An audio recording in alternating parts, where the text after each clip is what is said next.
Oê, oê, oê, oh, oh.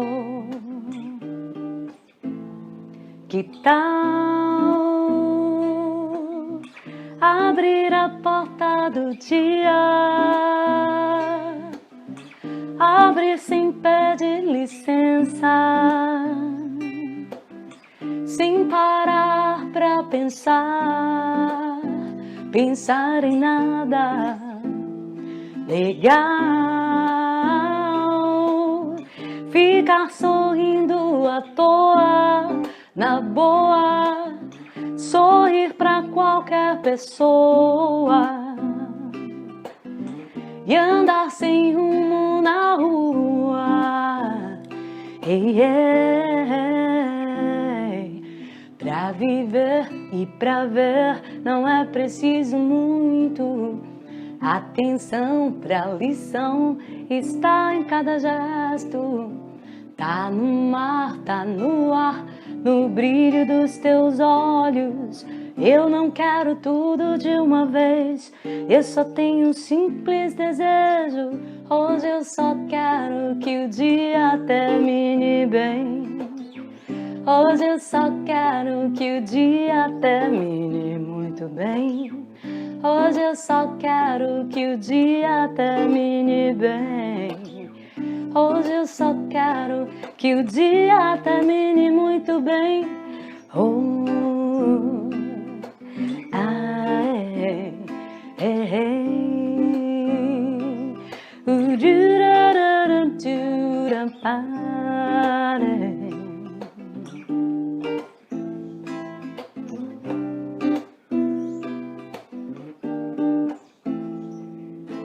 pra viver e pra ver não é preciso muito.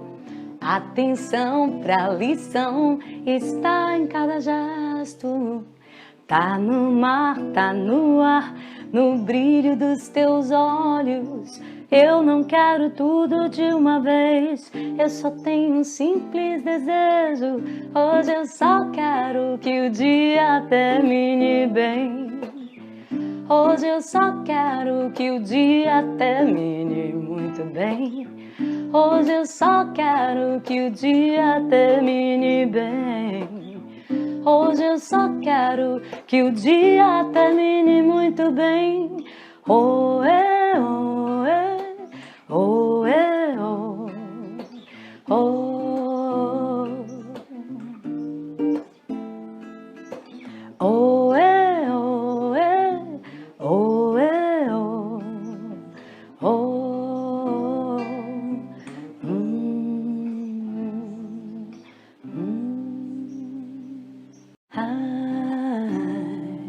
Parará, para, parará.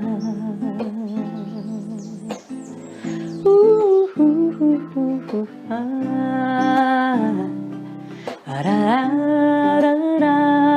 parará.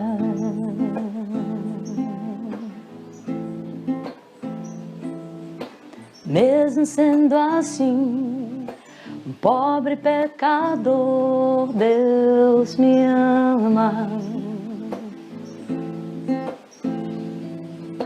Mesmo sendo falho, mesmo sem merecer, Deus me ama. Se eu estou forte, se eu estou de pé, Deus me ama. Se eu estou fraco, se eu estou caído, Ele não deixa de me amar. Sem o teu amor, sem o teu perdão, o que seria de mim? Deus me amou tanto que entregou seu filho pra morrer em meu lugar. Deus me ama e o seu amor é tão grande, incondicional. Deus me ama e Ele está sempre de braços abertos para mim e para você.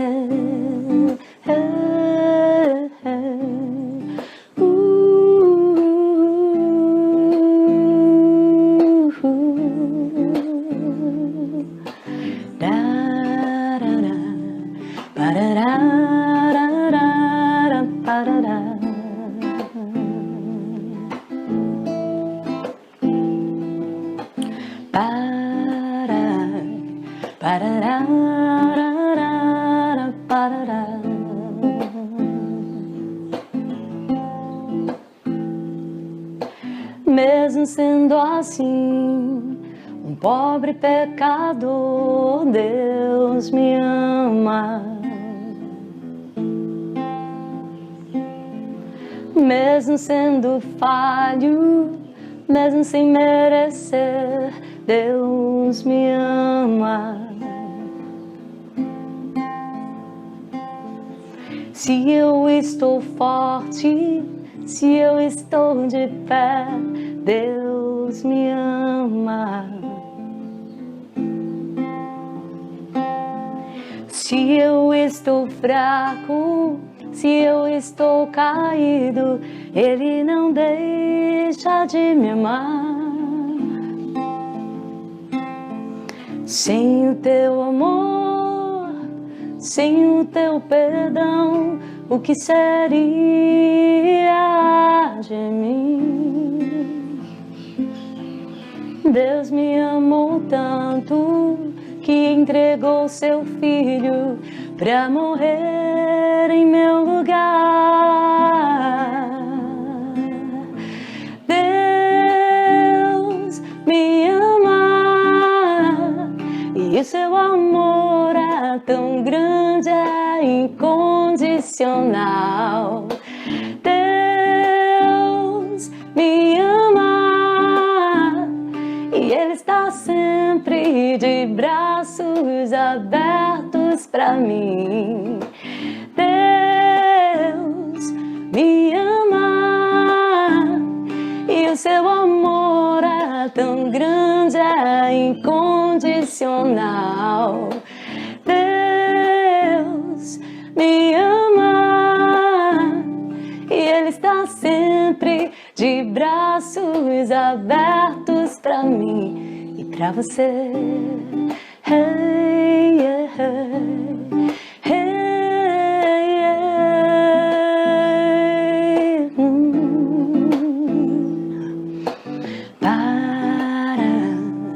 Para, para.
Olá, meus amigos, nossas saudações cordiais. Nós estamos aqui para a Fraternidade Espírita Irmã Sheila, nesse período de isolamento social, de quarentena em nossos lares, mas nem por isso esquecidos da necessidade de reflexionar, de levar os nossos pensamentos ao Pai, para aurir na fé a força para os dias tormentosos, difíceis, provacionais, mas importantes, pelos quais todos passamos ao redor do mundo, com o objetivo de dar aqui uma mensagem de esperança, uma mensagem de consolo, de conforto, de coragem. Nós hoje falaremos sobre uma das parábolas de Jesus mais bonitas, a parábola das 10 virgens. E eu espero, sinceramente, que essa pequena migalha de fé, de esperança, alcance o coração de todos vocês que assistam e que, de certo modo, isso possa ser útil a todos nós. Nós, primeiramente, leremos uma mensagem do Espírito Irmã Sheila e logo depois faremos uma prece de abertura dos trabalhos, faremos as nossas reflexões, depois finalizaremos com mais uma prece e então está findo. Dito isso, vamos começar. Do livro Flor de Vida, pelo Espírito Irmã Sheila, psicografia de João Nunes Maia.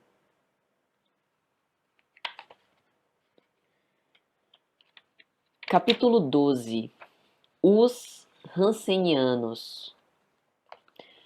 Os Rancenianos, que todos conhecemos, são nossos irmãos em Cristo, homens, mulheres e por vezes crianças, que estendem as mãos, nos procurando pelos processos dos sentimentos. Não te faças surdo, nem esquecido, dos apelos desses companheiros que se encontram marginalizados pela sociedade que esqueceu o Cristo. Compadece-te desses irmãos e leva até eles o que estiver ao teu alcance. Se nada conseguires de material, leva a palavra confortadora, a alegria e, acima de tudo, o amor. Tu ignoras o amanhã da vida. Todos precisamos uns dos outros, por ser a vida uma corrente universal onde, faltando um elo, falta a harmonia. Há milênios que essa enfermidade, também conhecida como a lepra, então os rancenianos, os leprosos, existe entre os homens com o objetivo sagrado de educá-los. Terminada sua missão, ela desaparecerá do planeta. Na verdade, te dizemos que a lepra atravessa o túmulo. Em muitos casos aqui, em certas regiões da atmosfera terrestre, existem muito mais leprosos do que no globo em que vives, revestidos de carne. É uma doença kármica. E quando não se esgota no mundo das formas, acompanha a alma como esponja de vida, com a tarefa de libertar o espírito do magnetismo doentio de muitas vidas em serviço com as trevas. Doença das chagas, bênçãos de Deus. As chagas que se abrem nos corpos de irmãos em provas são prenúncio de flor de vida. É o espírito buscando recursos na obediência das leis, como um grito de socorro, para que a caridade seja estendida até eles, propiciando-lhes sentir o perfume do amor crescendo na fraternidade divina. Meu irmão, não te esqueças desses que choram em silêncio no tombar da madrugada, às vezes dominados pela insônia, e em cujas mentes, já conturbadas pela enfermidade, irradia o desespero. Entende e avalia o drama causado pelo esquecimento dos seus familiares e amigos do coração. Sê seus pais, mães e filhos, e compreende as posições dessas almas no martírio de um calvário interno, onde é maior a dor, pois sofrem não pedradas jogadas no exterior da carne, mas a profunda dor interna do abandono. Os inimigos são maiores, por serem criados pelos próprios sofredores, e os filhos desta espécie ficam sempre com os seus criadores até a consumação das dívidas. Lembra-te dos rancenianos e ora por eles. Lembra-te também que Jesus curou a muitos e que ainda pode curá-los, talvez por meio das tuas mãos. Não percas a esperança que o suprimento divino nunca falta àqueles de boa vontade. Se quiseres frequentar o Mestre, se quiseres encontrar o Mestre, ele se encontra junto dos que sofrem. Se desejas sentir o clima dos anjos, eles se encontram no meio dos que padecem. Se buscas compreender melhor o amor, faze uma visita aos rancenianos e tenta amá-los, que serás ajudado por Jesus. Irmã Sheila. Então, meus amigos, nós temos esse convite. É interessante a mensagem dos rancenianos numa época de pandemia viral. Hoje, de certo modo, nós também estamos, entre aspas, ameaçados por essa enfermidade. Talvez essa igualdade perante a dor possa nos tornar mais sensíveis a ela. Vamos orar então.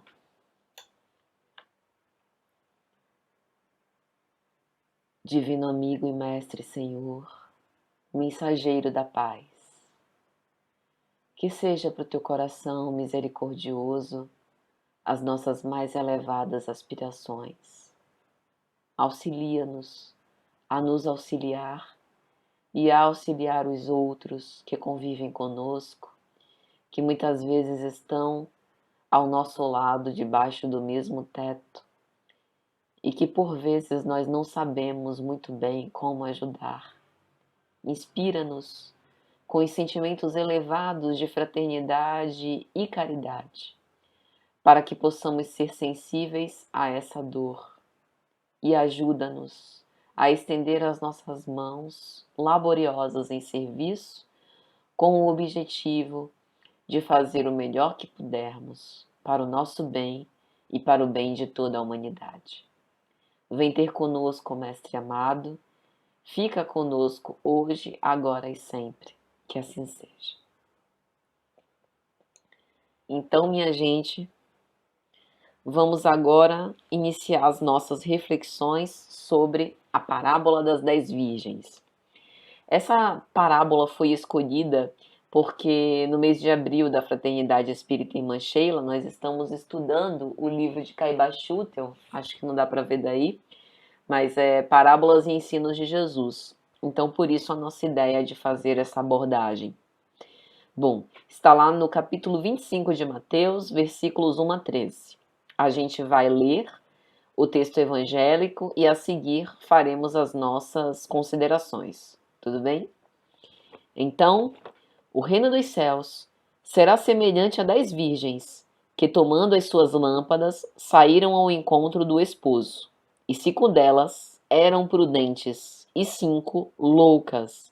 As loucas, tomando as suas lâmpadas, não levaram azeite consigo, mas as prudentes levaram azeite em suas vasilhas com as suas lâmpadas. E tardando o esposo, tosquenejaram todas e adormeceram.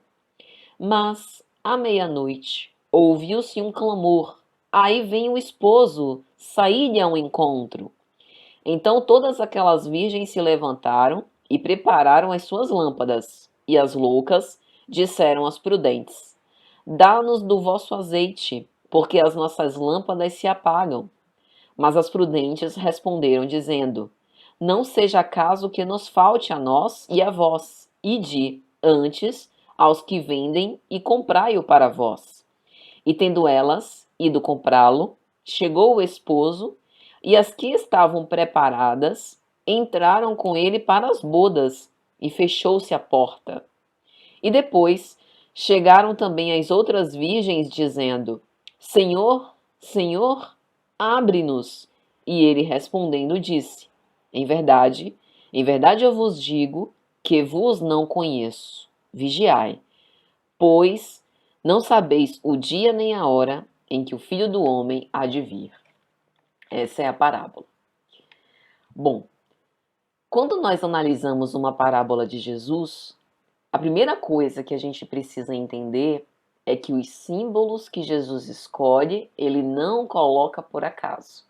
Primeiro que ele escolhe símbolos que fazem sentido para o contexto histórico, social, cultural da época quando ele viveu.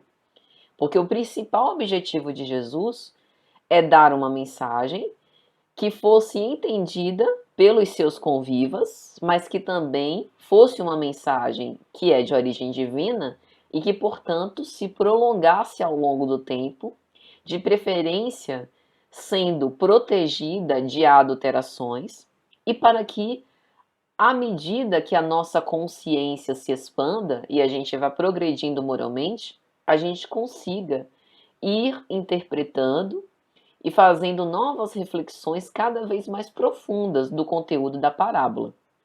Portanto, aqui nós não estamos diante de um conteúdo literal.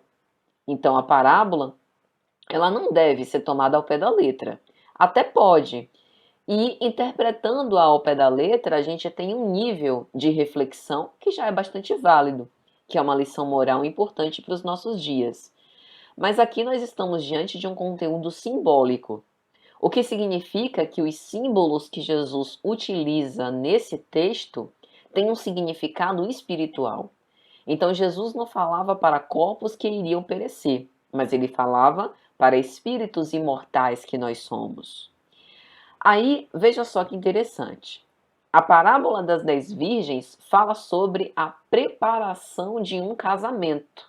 Casamento, núpcias, bodas era um tema que já foi alvo de muitas parábolas de Jesus. A mais conhecida, a parábola do festim de bodas. O reino dos céus é semelhante a um rei que vai comemorar as bodas ou as núpcias, né, dar o festim para as núpcias do seu filho e pede que os seus servos vão chamar os convidados. Esse tema também tem uma alusão, ainda que sutil e não tão direta, na parábola do servo vigilante, que já foi inclusive alvo de outra preleção doutrinária nossa para a Fraternidade Espírita Irmã Sheila. Lá na parábola do servo vigilante, ele começa a parábola falando do servo que aperta as cintas e prepara a candeia. Então aqui ele utiliza também a figura das lâmpadas, e aí a gente vai interpretar o significado desse símbolo. Mas o fato é que Jesus está falando de uma preparação de um casamento. Mas aqui Jesus não fala em nenhum momento da noiva, em nenhum momento dos pais do noivo, não fala sobre o banquete, não fala sobre os convidados. Ele prefere dar uma outra ênfase nessa parábola. Ao invés de falar sobre a cerimônia, ele fala sobre a preparação da cerimônia. E aí a gente precisa entender como é o casamento judaico para que faça sentido. Mas o que é que essas virgens estão fazendo com essas lâmpadas na mão? Se a gente não conhece o casamento judaico, a gente não consegue entender a lógica disso. E aí fica parecendo história, né? Fantasiosa, história fictícia. Veja só. Bom, primeiro, todo mundo sabe, casamento judaico era um casamento que se prolongava por muitos dias, né? Em geral, para as famílias mais abastadas, chegava a durar semanas. Então era algo que parava as atividades naturais convencionais das famílias naquela época. Era um casamento, uma festa, né? Que era regada de muito vinho, de muita bebida boa, acepipes, né? Aquelas comidas bem preparadas. Então era um festão. Mas o casamento judaico, ele também tem um sentido espiritual muito forte, né? Tanto que a preparação dos noivos para o casamento judaico envolve uma espécie de purificação. E isso pouca gente sabe. Existe uma espécie de piscina. Piscina aqui é como se fosse uma banheira, né? Mas de proporções maiores, em que os noivos imergem nessa piscina, espécie de piscina, que se chama mikveh, e ao imergirem, aquilo tem uma representação simbólica, né? Isso lembra o batismo, né? O batismo feito por João Batista dos cristãos. Mas no caso dos judeus, essa imersão no mikvê é uma espécie de purificação, em que eu estivesse lavando os meus pecados nas águas do mikvê e depois que saísse daquelas águas, saía mais limpa, saía mais pura e, portanto, preparada para o ato do casamento. Então, os judeus acreditavam que aquele momento era um momento preparatório de purificação e de remissão dos pecados, como se eu deixasse as minhas impurezas nas águas do mikvê e ao sair fosse uma nova pessoa, né? Bem se vê que aqui a gente está utilizando um símbolo, né? Um ato exterior para talvez fazer uma proposição de renovação de hábitos mentais e de certo modo, com que eu me comprometesse a, daquele momento em diante, ser uma nova pessoa. Além disso, há uma característica do casamento judaico que é o périplo ao palio nupcial. O palio nupcial é uma espécie de tenda branca, muito bonita, bem ornamentada, né? Eu tô falando aqui tenda, mas é por falta de uma palavra melhor. Mas existe uma tenda branca que se chama chupá, que é o palio nupcial. É onde os noivos vão se encontrar. Então havia todo um caminho a ser percorrido até que os noivos se encontrem na chupá.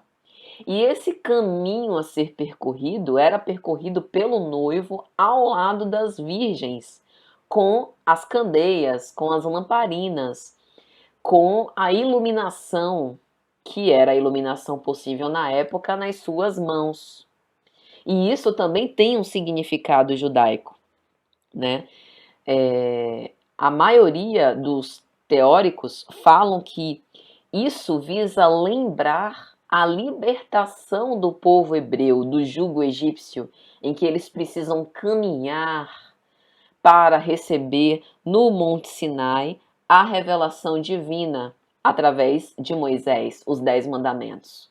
Então, esse caminhar, esse processo de palmilhar pelos caminhos novos, com a renovação dos votos, demonstrando essa fidelidade a Deus, inclusive o fato de ser virgem, né, das virgens acompanhar o noivo, não é apenas um sentido de pureza, né, que a virgindade tem esse símbolo da pureza, inclusive a chupá e todas as ornamentações em geral se dão na cor branca, que também fazem essa alusão à pureza, mas além da pureza, também é um símbolo de fidelidade a Deus, né, como se a gente estivesse se guardando para se entregar a uma proposta, a um ideal. Então, as virgens, nesse sentido, também aludem a esse significado da fidelidade a Deus. Então, na parábola, em momento nenhum, a gente vê aliança, banquete, noiva, pais dos noivos, convidados. Nem nenhum dos elementos que a gente citou aqui. Chupá, mikvê, palio nupcial, nada disso. Jesus resolve dedicar-se especialmente para falar sobre este caminhar. Então, aqui a gente já pode fazer uma primeira interpretação dessa parábola. Talvez Jesus não esteja nessa parábola dando ênfase à comunhão de propósitos com o Pai Celestial, mas com a atitude que nós devemos ter perante essa comunhão de propósitos com o Pai Celestial. Vou explicar. O encontro dos noivos no palio nupcial ou na chupá celebra esse momento quando os dois selam o compromisso e a partir daquele momento estão casados. Jesus está falando sobre o processo para se chegar até aí. Nós, nessa reencarnação, estamos nesse processo. O nosso périplo carnal, a nossa atual reencarnação, é um conjunto de provas, de experiências que nós temos para nos preparar para esse momento de comunhão, quando nós iremos chegar no palio nupcial. Então, talvez mais uma vez a noiva não apareça, porque a noiva somos nós. A humanidade terrestre que está se preparando nesse ritual de purificação, de renovação de propósitos para encontrar com o noivo.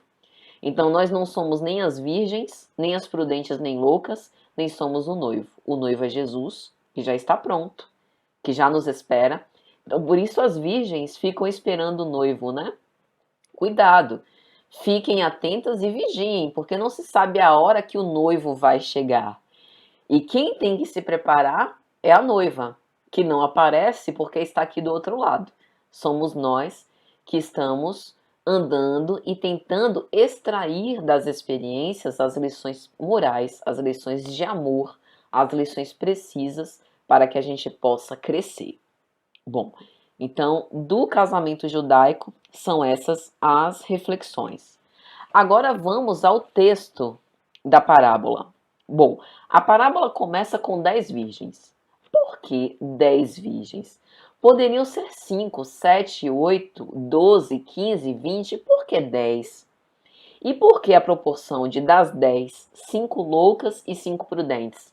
Aqui é uma interpretação pessoal, mas particularmente acredito que Jesus quis fazer uma alusão à ambiguidade e à polaridade psíquica da humanidade. Vou explicar.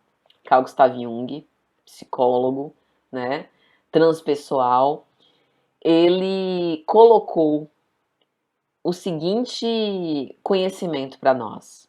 O nosso funcionamento psíquico é um funcionamento por polaridades. A gente sabe o que é luz, porque sabe o que é escuridão, sabe o que é o silêncio, porque tem conhecimento do barulho, dia, noite, sempre assim, ambiguidades. E dentro das nossas expressões emocionais e da nossa personalidade, a gente tem uma polaridade psíquica que ele chamou de ânima e ânimos, né? Que todos nós, independente de homens e mulheres, temos essa polaridade presente.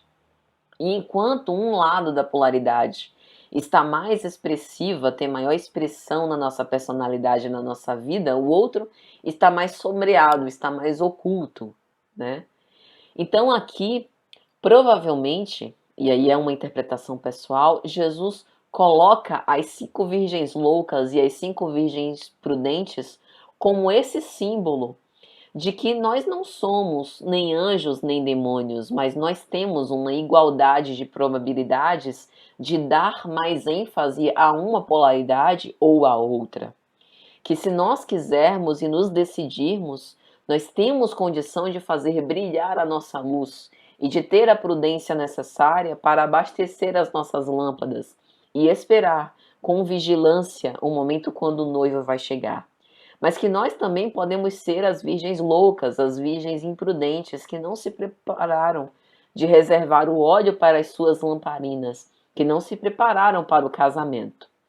Nessa atual existência, nós temos a condição de, enfrentando os desafios da nossa vida, tentar identificar na dor, no sofrimento, nas provas, na pandemia, quais são as lições que todos esses processos visam nos ensinar. Conhecimento para isso a gente já tem. A gente já tem a lei de Moisés, o Evangelho de Jesus, a codificação espírita. Será que a gente vai precisar de uma quarta revelação para efetivamente começar a viver conforme a imortalidade e preparar as nossas lamparinas para podermos acompanhar o noivo até esse momento de consagração? Então, talvez seja esse o ensinamento. É lógico que aqui a gente não vai conseguir, né? Seria muito presunçoso a gente liquidar todas as reflexões da parábola, é impossível, mas pelo menos essas são as primeiras reflexões que a gente pode fazer sobre isso. E tem um momento que é um momento crítico, que é o seguinte: tudo bem, as virgens loucas não conseguiram separar o óleo para abastecer as suas lamparinas, mas elas pediram ajuda às prudentes. Que falta de caridade é essa? Porque as prudentes viram para as loucas e dizem: não seja caso que nos falte a nós e a vós. Ide antes aos que vendem e comprai-o para vós. Como quem diz: se vira, você não tem óleo e eu não tenho a obrigação de te dar, não. Vai e compra o teu. Há uma interpretação superficial, a gente até poderia pensar assim. Mas se a gente para pensar e lembra que esses dados da parábola são recursos simbólicos para falar de uma mensagem de profundidade espiritual, a gente para e pensa no seguinte: algum de nós pode ser responsável pela felicidade e pela evolução espiritual do outro? Algum de nós pode ser responsável pelo progresso moral de outrem? Por mais que a gente ame muito alguém, a gente não consegue dar do nosso óleo para que o outro também possa fazer a sua luz brilhar. A gente pode dar o exemplo, a gente pode educar, transmitir as nossas experiências, pode estar ombreado lado a lado, suportando as dores e as aflições, junto com o nosso irmão, sem abandoná-lo, né? E aí seguindo todo mundo junto nesse mesmo barco para incentivar para que ele também possa buscar sua iluminação espiritual, mas nenhum de nós poderá dar do próprio óleo para que acenda a lamparina. Por isso, livre-arbítrio, concedido pelo Criador a todos, para que nós tenhamos a condição de escolher como nós queremos nos encaminhar, como nós queremos proceder e para também que possamos nos responsabilizar com base nas nossas escolhas. E aí tem uma mensagem de Emmanuel que ilustra muito bem isso. Essa mensagem está na obra Fonte Viva, no capítulo 81. A candeia viva. Bastante sugestivo, né? O tema. E aí tem um trecho que Emmanuel vai dizer o seguinte: transforma as tuas energias em bondade e compreensão redentoras para toda a gente, gastando para isso o óleo de tua boa vontade, na renúncia e no sacrifício, e a tua vida em Cristo passará realmente a brilhar. Aqui, Emmanuel dá para gente uma dica muito preciosa: o óleo da boa vontade na renúncia e no sacrifício. Talvez esse seja o significado do óleo. Então não dá para passar o óleo das virgens prudentes para as virgens loucas, porque renúncia e sacrifício é pessoal, é intransferível. Mas por que elas falam ide, comprai, né? Vai aos que vendem e comprai também para vós. Essa é uma das partes da parábola mais intrigantes, porque, partindo do pressuposto que o óleo é um símbolo para o sacrifício pessoal e a renúncia íntima, quem é que pode vender essa renúncia e esse sacrifício para nós? Penso particularmente que, mais uma vez, nós estamos aqui diante de um símbolo. Como é uma parábola, não é linguagem literal. Quantas vezes nós temos aqueles que são ladrões da nossa paz, ladrões da nossa saúde, que tentam vender para a gente ilusões e que mais tarde, quando caídos em nós mesmos, nós despertamos e percebemos os erros que cometemos e a partir daí passamos a ter decisões completamente novas sobre a nossa própria existência. A gente vai fazendo as nossas escolhas e mesmo quando a gente faz escolhas equivocadas, escolhas que nos levam ao desregramento moral, Deus aproveita tudo isso para nos dar lições preciosas, para que a gente possa exercitar a bondade.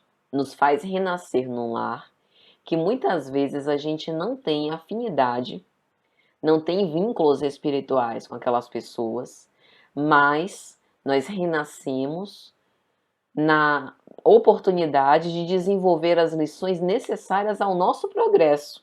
Então podem não ser vínculos do passado, mas são pessoas importantes para o nosso aperfeiçoamento. Elas vendem a oportunidade da gente exercitar a tolerância, a paciência, a resignação, a obediência, o perdão. Então, elas promovem para a gente essa oportunidade. Então, eu penso que, particularmente, é nesse sentido. Não é o sentido de vender e eu pego um dinheiro e compro. Sabe quando a gente fala comprou a briga, né? Ou comprou o compromisso, assumiu para si? É nesse sentido, de que antes da gente reencarnar, nós fazemos um planejamento reencarnatório. Muitas vezes escolhemos o gênero de provas pelos quais nós vamos passar, e aí a gente compra, assume aquele compromisso e vem. E agora que estamos na luta, no fogo cruzado, nós não podemos desistir. Precisamos continuar e perseverar cada vez mais e sempre. E aí chega um determinado momento da parábola que todas elas dormem, vai dizer, né, a linguagem evangélica, que o esposo tardou muito. E será que efetivamente nós sabemos o momento quando o esposo virá? E aí a vinda de Jesus é esse tema que vez ou outra volta, né, nos ensinamentos evangélicos e nas suas parábolas, quando será a vinda. Alguns irmãos acreditam que efetivamente ele retornará ao planeta Terra, né, num corpo físico, convivendo junto conosco. Particularmente, penso que não será bem assim. Acredito que Jesus nunca se afastou de nós. Desde o momento da sua ressurreição, permaneceu e permanece junto conosco, ajudando-nos, socorrendo-nos em nossas aflições, em nossos desafios cada vez maiores, com o objetivo de que nós possamos prosseguir cada vez mais e melhor e sempre. Então, é necessário que a gente possa refletir sobre tudo isso e refletir principalmente para o seguinte fato: será que nós já conseguimos perceber e ter a sensibilidade necessária para perceber a presença de Jesus entre nós? Então, talvez não seja a vinda do noivo que tarde, mas o nosso preparo que tenha tardado muito e que nós ainda hoje talvez não estejamos prontos. Esse cenário da pandemia nos convida a muitas reflexões desse tipo. Nos mostra o quanto nós fomos pegos de surpresa. Nenhum de nós esperava que isso acontecesse. É lógico que a gente vem refletindo sobre a transição planetária, sobre as transformações dolorosas, mas enquanto as tragédias coletivas, e é verdade que se diga isso, ocorrem à distância, a gente se compadece, sente a dor do outro, né? E se coloca também na situação, mas é diferente de passar pelo testemunho nós mesmos. E nós agora estamos passando por esse testemunho. Tudo que nós estudamos durante todo esse tempo, nessa mesma casa, na Fraternidade Espírita Irmã Sheila, os grupos de estudo dos quais nós participamos, o evangelho que a gente faz, todas essas reflexões a respeito da doutrina espírita, pelo menos visou nos preparar para esse momento. Se a gente ainda não vivia conforme a imortalidade, agora é o momento da gente começar a ensaiar isso, a ensaiar esse desprendimento, a perceber o significado dessas dores, dos flagelos destruidores, que visam transformar os processos humanos e mundanos, né, fazer com que a Terra entre nessa escala de progressão dos mundos e que nós também funcionemos como colaboradores, como copartícipes ativos neste processo, modificando primeiro o nosso mundo interior para depois modificar o mundo exterior. E talvez nunca como neste momento a gente perceba o quanto cada vida importa, o quanto nenhum de nós se salvará separadamente, mas o quanto precisaremos do esforço conjunto de todos para que possamos prosseguir. numa ação em uníssono, coparticipativa, fraternal, solidária, para que possamos fazer, portanto, do futuro um futuro melhor para todos. E saber que a vida continua, nesse ou em outros planos, deste ou de outro modo. A vida sempre continua. Precisamos manter a força, a perseverança, a coragem no ideal que nós dizemos abraçar. E é sobre isso também que a parábola das 10 virgens nos diz. Mas a parábola não para aí. E aí ela fala que quando as virgens loucas saíram para comprar, chegou o esposo. E aqui a gente tem uma alusão à preparação tardia. Nós que somos espíritas entendemos que já somos os trabalhadores da última hora. Que os primeiros chamados, as primeiras convocações já vieram. E provavelmente nós estávamos envolvidos em outras prioridades e não demos ouvidos. Agora nós fomos forçados a parar. Aquilo que consideramos urgente, aquilo que consideramos que era de prioridade máxima, agora nós temos a condição de inverter as nossas prioridades. Aliás, todos os dias essas prioridades são atualizadas. E tendo forçosamente parado a nossa rotina atribulada do lado de fora, resta um único lugar possível, que é viver dentro, mesmo com os nossos conflitos e dificuldades. E veja que oportunidade preciosa nós tivemos antes da desencarnação. Veio um vírus que alterou o nosso dia a dia e que nos convida a continuar trabalhando agora em outra direção, trabalhando para o nosso aperfeiçoamento íntimo, para as relações familiares, para os desafios existenciais, e que muitas vezes nós utilizávamos o trabalho no centro, o exercício profissional, para não dar prioridade e não olhar diretamente para essas demandas que já eram urgentes, mas que a gente não dava a prioridade necessária. Agora, fomos forçados a paralisar e talvez renovar, rever, criar uma nova rotina mais condizente com a nossa vida espiritual. Então, na figura da parábola, as virgens loucas foram comprar o óleo, mas não chegaram a tempo de acompanhar o esposo. Muitos não conseguirão ou não conseguiram se preparar a tempo para esse momento de renovação. E Manuel Filomeno de Miranda, nas suas obras, sobretudo na obra Transição Planetária, pelo médium Divaldo Pereira Franco, vai dizer que alguns que desencarnaram no planeta Terra já não voltarão a reencarnar mais nesse planeta, mas precisarão se ambientar em outros orbes, com uma atmosfera psíquica diferente, porque não se prepararam a tempo. Nós estamos no corpo, por enquanto, sem querer assustar ninguém, mas nós estamos no corpo e o tempo urge. Precisamos, de uma vez por todas, olhar para esse compromisso e nos preparar enquanto é tempo, porque ninguém sabe quando chegará a hora. E aí na parábola fala-se sobre fechou-se a porta. E fechou-se a porta. É o fim. É o fim dos chamados, é o fim das oportunidades. Aí alguém poderia dizer, mas meu Deus, como assim é o fim?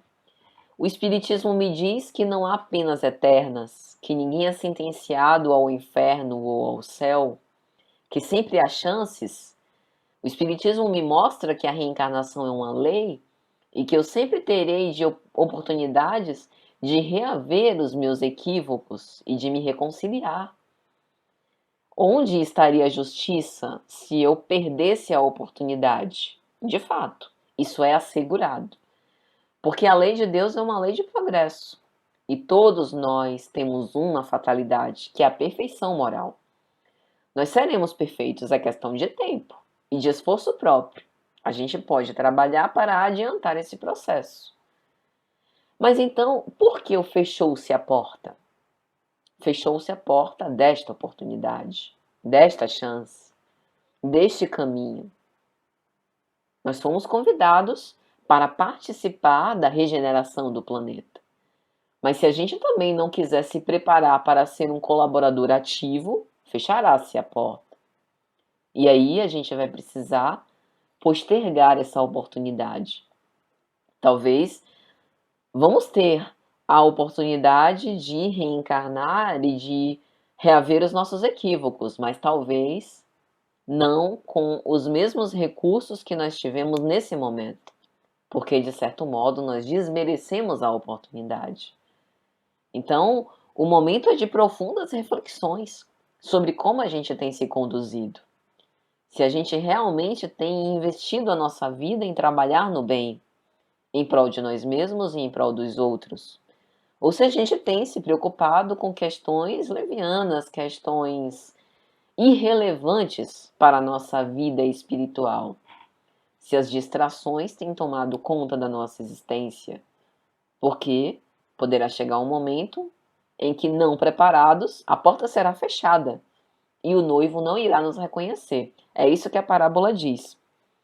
E depois chegaram também as outras virgens dizendo: Senhor, abre-nos. E ele, respondendo, disse: em verdade eu vos digo que não vos conheço. Maldade ou justiça?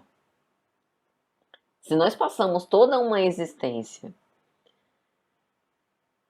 vivendo conforme outros padrões, como é que o Senhor vai nos reconhecer como obreiros do Senhor? Uma mensagem do Evangelho segundo o Espiritismo. Os obreiros do Senhor precisarão ser atestados pelas suas obras, por este óleo que é entregue na renúncia e no sacrifício pessoal para a transformação de si mesmo e a transformação do mundo ao seu redor, para que se torne esse exemplo vivo de dedicação ao ideal que diz abraçar, às vezes por palavras, mas muito mais pelos atos e pelo comportamento, pela forma como se dirige. Se não faz assim, o Senhor não pode reconhecer.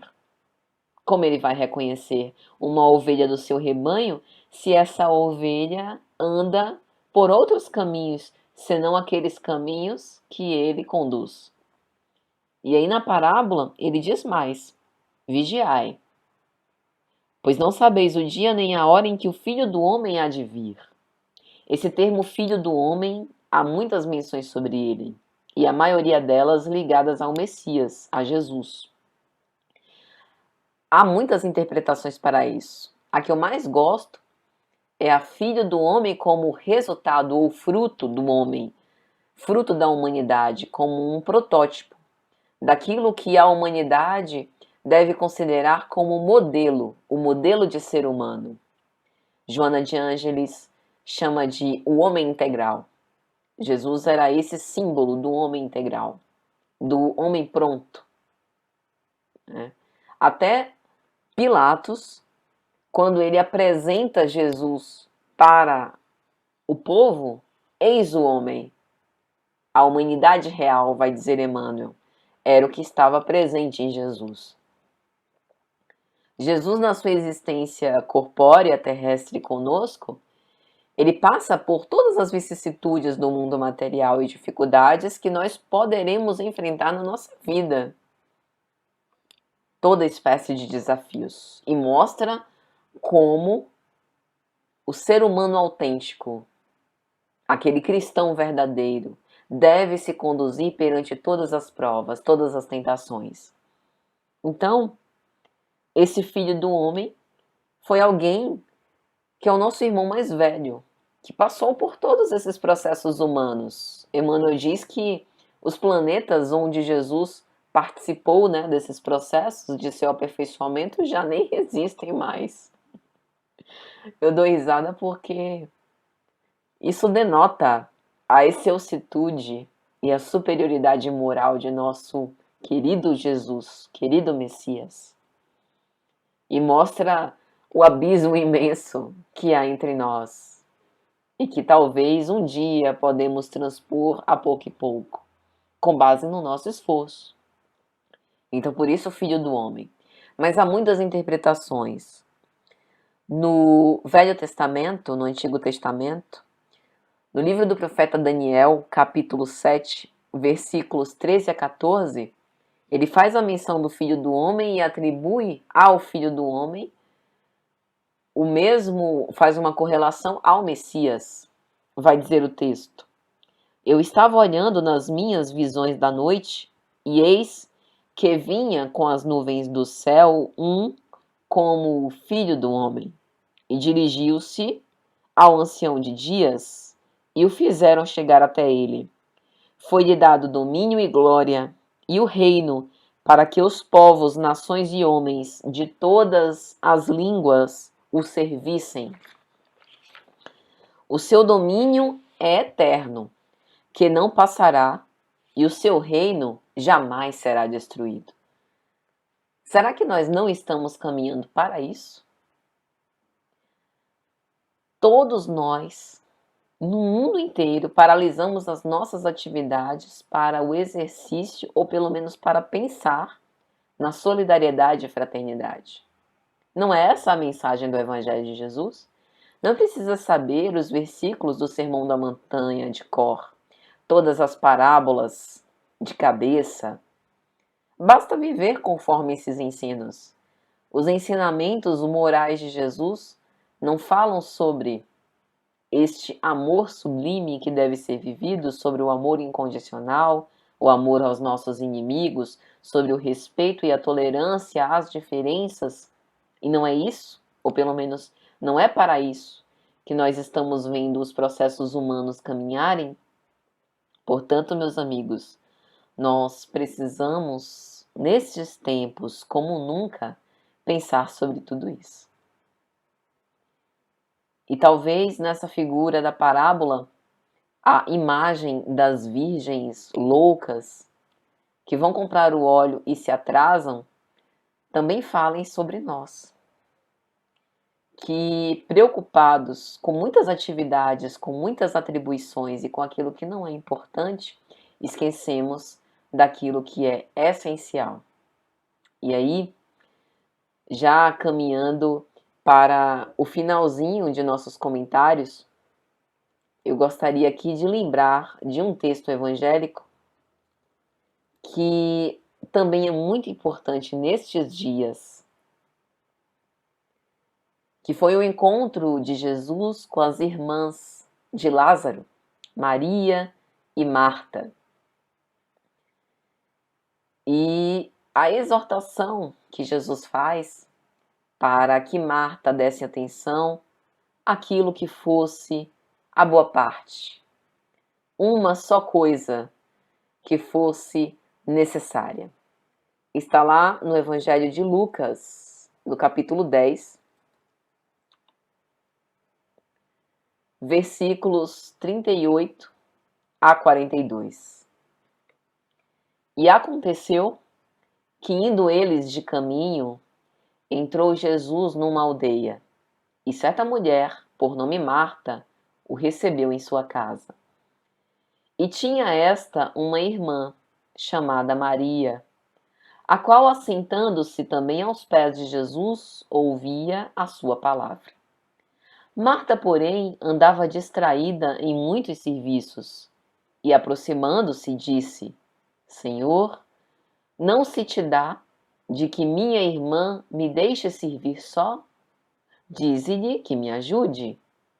E respondendo Jesus, disse-lhe: Marta, Marta, estás ansiosa e afadigada com muitas coisas, mas uma só é necessária. E Maria escolheu a boa parte, a qual não lhe será tirada. Esse ensinamento é profundo e sublime. Aí a gente poderia dizer: mas como é que eu não vou ficar afadigado, preocupado, ansioso, passando por uma pandemia? O medo é o mínimo que eu posso sentir. Eu tô vendo as pessoas morrendo nas redes sociais, na televisão, na internet, não se fala outra coisa, só se fala em coronavírus. E aí falam pra gente não sair de casa, pra ter cuidado com os idosos. Então, se a pessoa é idosa e tem algumas outras doenças crônicas, diabetes, já teve infartos, problemas respiratórios, etc., aí que fica com medo mesmo. Como é que eu não vou ficar ansioso? Concordo plenamente, mesmo porque eu também estou no corpo e também sinto medo, confesso a vocês. Mas a grande questão é o que a gente faz com o medo que a gente sente. Porque o medo é uma emoção humana, natural, inata. É uma reação que a gente tem perante uma circunstância, no mais das vezes inesperada, e que a gente não se preparou para passar.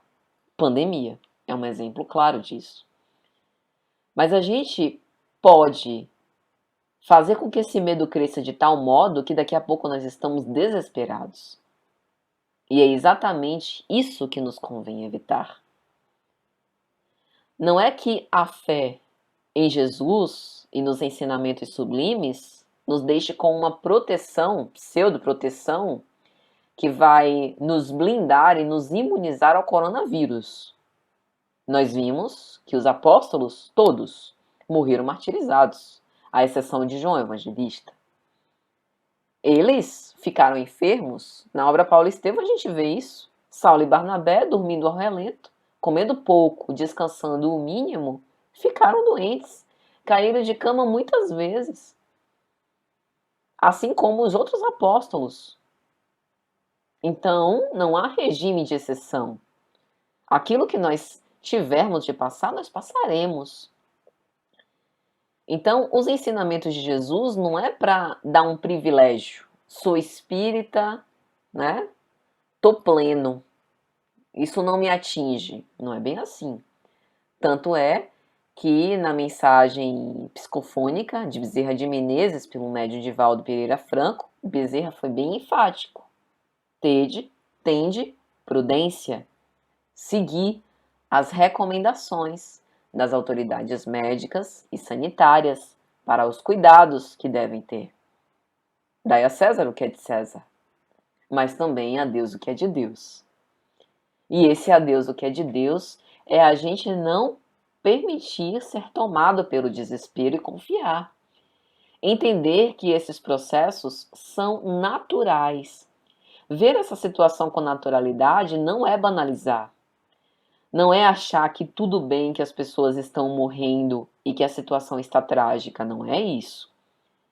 Ver com naturalidade também não é ser imprudente. Mas ver com naturalidade é perceber o sentido. E talvez a busca do sentido perante a dor seja o único recurso disponível que nós temos para poder não desesperar. A inquietação de Marta é um símbolo para os nossos dias. Aqui, nesse contexto, ela se inquietava com os afazeres domésticos. Mas a gente pode transportar para a nossa realidade as nossas inquietações com as supostas necessidades e urgências que nós tínhamos e que agora a gente foi obrigado a rever. As preocupações que a gente tem de se manter. A gente vai viver de quê? Vai comer o quê?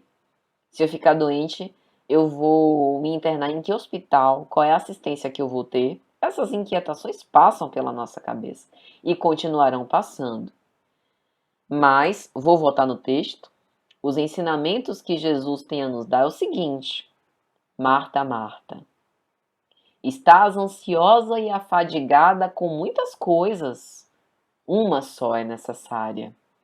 E Maria escolheu a boa parte, a qual não lhe será tirada.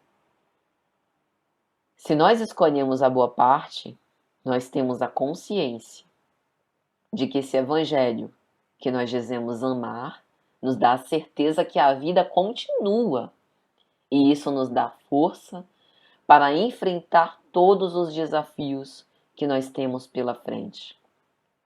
Isso faz com que a gente acenda as nossas lamparinas e iluminemos os nossos caminhos e os caminhos dos nossos semelhantes.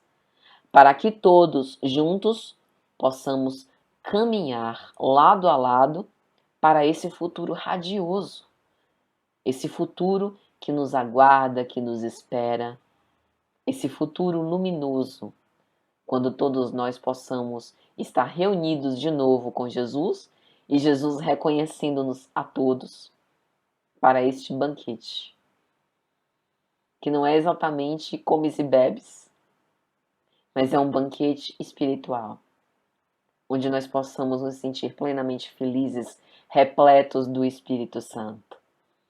As preocupações justas podem ser elaboradas e equacionadas, basta que nós possamos querer.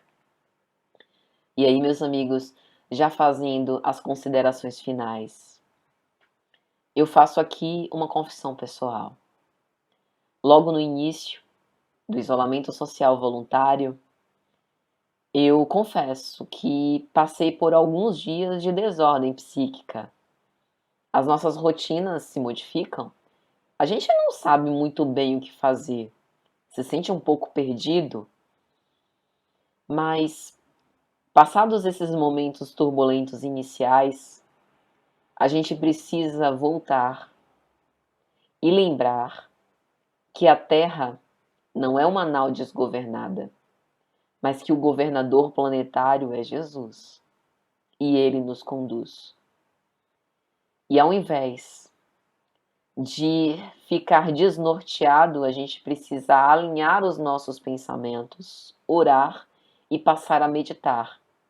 Aqui eu não estou falando da meditação, embora eu tenha muito respeito pelas meditações budistas e outros tipos, mas eu falo meditação no sentido de reflexão.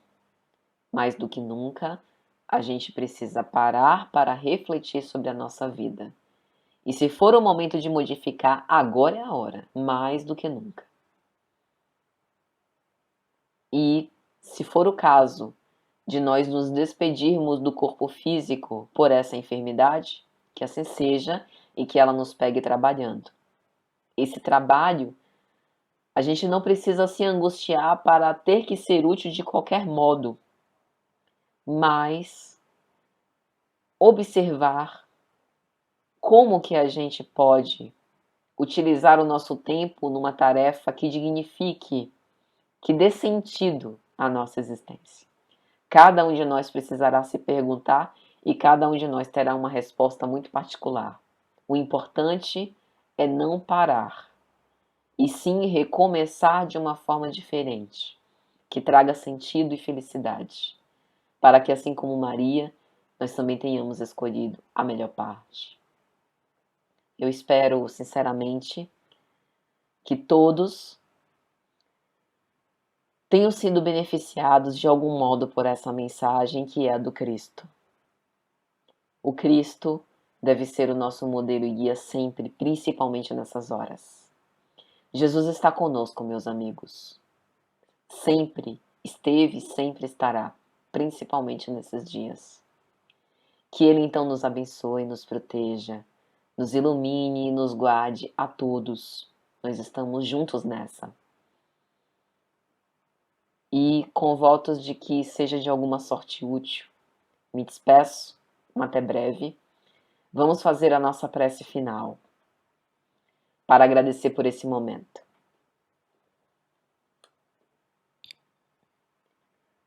Divino amigo e mestre Senhor, companheiro de todas as nossas horas, que o Senhor nos inspire e nos proteja nas suas bênçãos de paz.